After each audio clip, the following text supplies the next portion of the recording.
What's good, guys? What's good? It's your girl Faith, and welcome back to this channel called Faith Facts.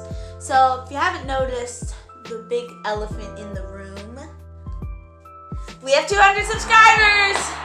Thank you guys so much for 200 subscribers. I really didn't think we'd get here, but thank you guys so much for the contribution and for just watching and interacting and just liking my videos. However, see this? Still a lot of us that are not subscribed that watch. So if you're watching this, don't forget to like, comment, and subscribe below because we post every Sunday and yeah, it's fun. It's a good time down here. You should be here. This is about the show Sexy Beast. It was released on July 21st on Netflix, at least here in the US. And it has garnered a reputation and has been covered by a few commentary channels on YouTube so far. And you know what?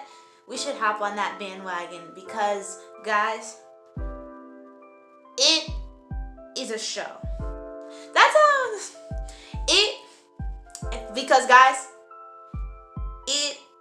it's a train wreck of a show. So the entire premise of the show is that a guy or a girl is supposed to be on there to find love without using shallow attractiveness as their only factor in finding love.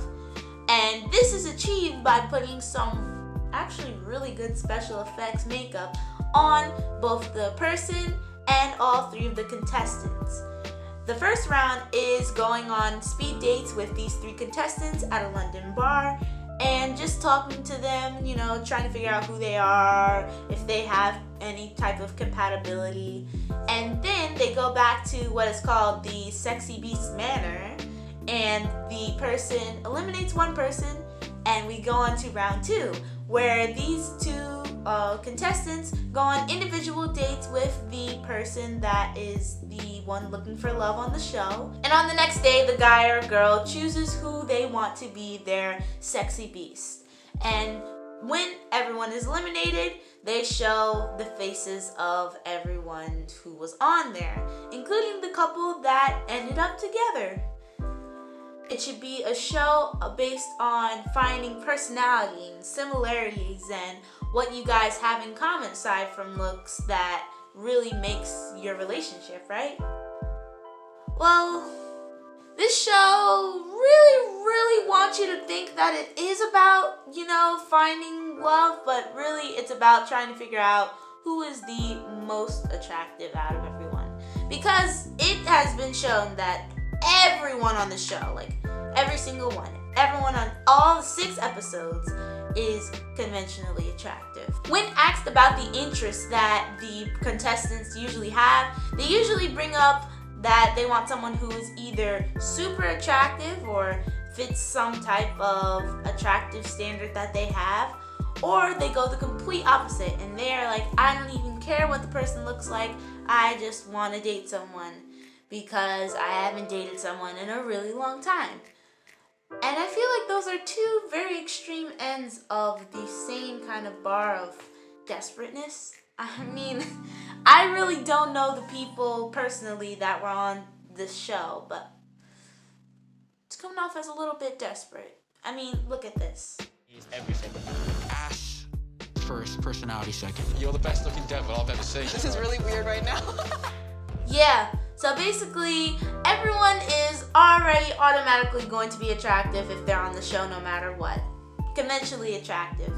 And combine that with the special effects makeup that, I mean, sometimes depending on the character that people are dressed up as, they can be seen more as conventionally attractive, especially if they're supposed to be like a quote-unquote ugly human being than animal. And I feel like in a way that kind of skews how the contestant feels about some of the people. Like, I don't know if I'm sounding kind of weird on this or not, but let's say I was on this show and I was dressed up as a elephant.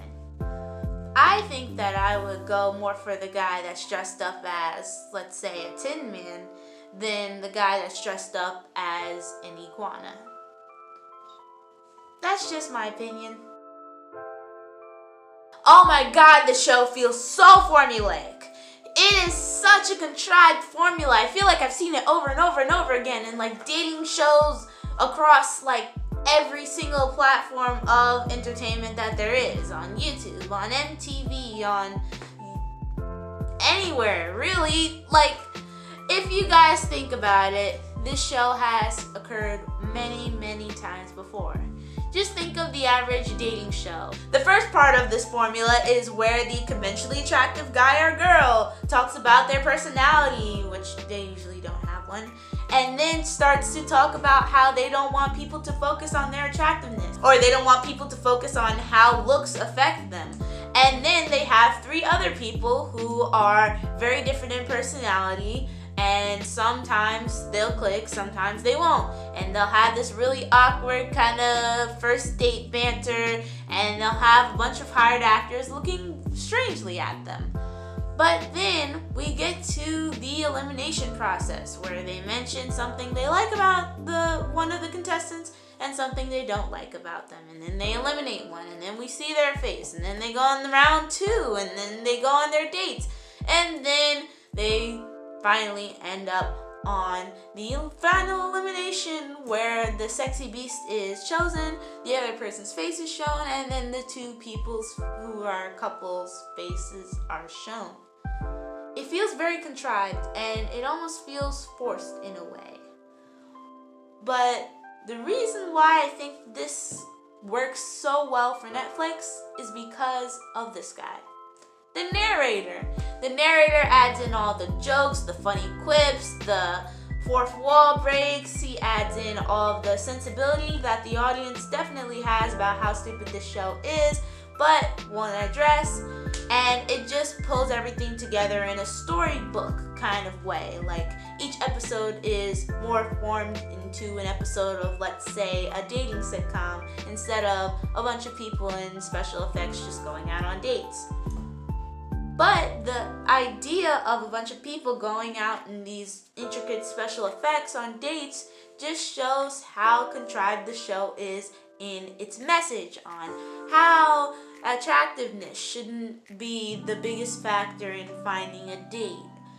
But it still pushes that even if you aren't focusing on the attractiveness of a person that you're dating, attractiveness is still a big factor in how much you and that person will click.